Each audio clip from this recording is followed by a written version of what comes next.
Друзья, всем привет! Сегодня 5 ноября. В Питере серенькая погода.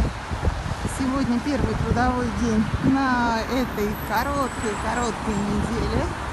И я люблю трудиться. Трудовые будни зовут. Ой, все прекрасно, все замечательно. Посмотрите, какое небо. Серенькое, свинцовое. И ветер очень сильный.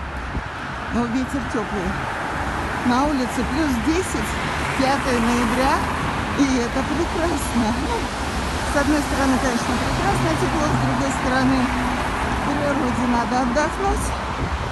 Но будем наслаждаться хорошей, прекрасной погодой. Всем хорошего дня, всем творчества, всем позитива, всем любви. Всем пока-пока.